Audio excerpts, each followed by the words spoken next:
वक्त जम्मू कश्मीर के लोगों की हिफाजत करने के लिए अपने आप को शीशा पिलाई हुई दीवार की तरह खड़े हैं।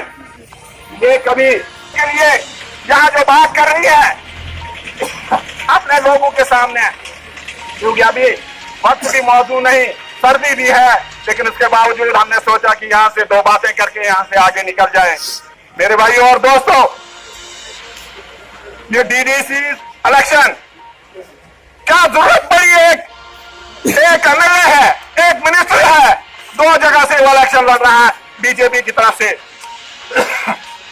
क्या जरूरत पड़ी इनको दो जगह से इलेक्शन लड़ने की? मैं एक अदना सा आदमी हूं, अदना सा वर्कर हूं नेशनल कॉन्फ्रेंस का। जब मुझे ये ऑफर हुई, लेकिन मुझे शर्म जैसी महसूस होने लगी।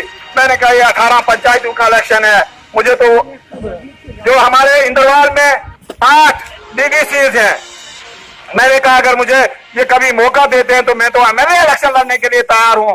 मुझे अगर पार्टी मैंडेट देगी तो मैं वो इलेक्शन लड़ूंगा। मुझे शर्म आने लगी कि ये छोटा सा इलेक्शन, लेकिन बाद में जब मुझे पता चला कि हमारे डोडा के एक बेशऊर आदमी जो पार्टी में बहुत बड़ा कद रखते हैं बीजेपी में, वो 2 जगह से इलेक्शन लड़ने जा रहे हैं। मुझे इसकी खुसूसियत, इसकी इफादियत का तब पता चला कि वो अपनी तरफ से जो है 2 जगह से इलेक्शन लड़ने के लिए, अगर एक जगह से हार जाऊं तो दूसरी जगह से हम अपनी सीट निकाल सकते हैं, कामयाब हो सकते हैं। हाँ, ये काहरा जिक्या से हमारे उम्मीदवार जो है मोहम्मद रमजान साहब बानी हैं, और नेशनल कॉन्फ्रेंस ने हमेशा जो है अवामी खिदमत की है, अवामी काम किए हैं। हमारा ये मंशूर है कि जो ये इस वक्त जंगलात की ज़मीन वापस जा रही है, महकमा माल की ज़मीन जो है 35,500 डिस्ट्रिक्ट डोडा में वापस करने की कोशिश की जा रही है।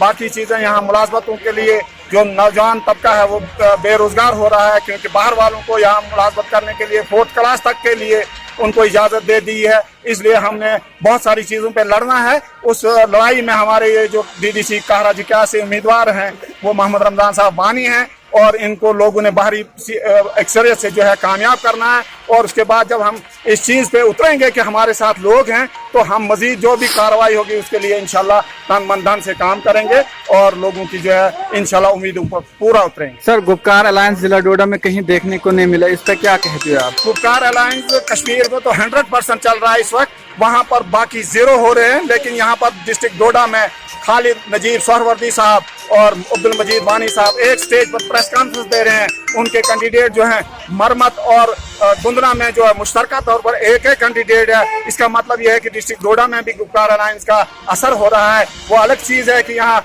डीडीसी काहरा और यहाँ थोड़ा सा आगे जो इंद्रवाल में इसने थोड़ी सी अपनी रसाकशी, अपनी हरदर्मी, कुछ हमारे ये जो जोमा है, चाहे वो कांग्रेस के हैं चाहे नेशनल के हैं, उन्होंने अपनी हरदर्मी को बरकरार रखते हुए अपना वोट बैंक बचाने के लिए इस अलायंस को यहाँ पर नहीं होने दिया। लेकिन फिर भी हम ये दावत से कहते हैं कि इंशाल्लाह ये सीट हमारी होगी, नेशनल कॉन्फ्रेंस की होगी, हल वाले झंडे की होगी, क्योंकि हल वाला झंडा जो है हमेशा ऊंचा रहेगा इंशाल्लाह ता कयामत ऊंचा रहेगा। सर, ये जो जम्मू में फारूक अब्दुल्ला के मकान के बाहर प्रोटेस्ट किया गया, तो उस पर क्या कहते हो आप? वो क्यों किया गया? वो प्रोटेस्ट सिर्फ इसलिए कि वहाँ जम्मू के लोग जो है सैलाब की तरफ नेशनल कॉन्फ्रेंस में आ गए हैं, और कुछ लोग जो बाकी बचे थे वो पीडीपी के साथ हो गए हैं। तो अलायंस का वहां पर जो है गुपकार अलायंस का इतना बड़ा जो है सैलाब उमड़ पड़ा है, इसलिए उन लोगों ने, युवा मोर्चा ने, इसलिए वहां पर थोड़ा सा हमला करने की कोशिश की ताकि हिंदू को अपनी तरफ, लेकिन हिंदू जम्मू कश्मीर और खास करके जम्मू के हिंदू उनके अब झांसे में नहीं आने वाले हैं, और वहां पर जो है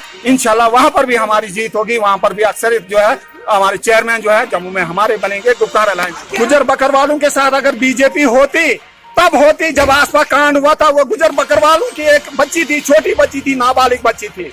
मैं अफसोस से ये कहता हूँ, तब जो है उनके मंत्रियों ने जो है उन कैप्ट जो थे, वो गैंग था जिन्होंने गैंग रेप किया था, उनकी हमदर्दी में उतर आए क्राइम ब्रांच ने, जब उनको सजा दिलवाई, उनके हक में हो गए कि इनको सजा नहीं होनी चाहिए, और लोगों ने जो है उनके खिलाफ जो है फांसी की सजा मांगी थी। फांसी के सजा के बजाय उन लोगों को उसके हक में निकालना था। ये तो नजर आता है, आया होता है कि वो कितना गुजर बकरवाल लोगों के साथ हमदर्दी रखते हैं। तब हमदर्दी करनी थी तो मैं मान लेता कि नहीं, गुजर बकरवालों के साथ इनको हमदर्दी है, कोई हमदर्दी नहीं है। गुजर बकरवाल जो है उनके लिए नेशनल कॉन्फ्रेंस ने काम किया है, काम करेंगे, काम करते रहेंगे। इंशाल्लाह वो लोग जो है नेशनल कॉन्फ्रेंस और गुप्कार अलायंस के साथ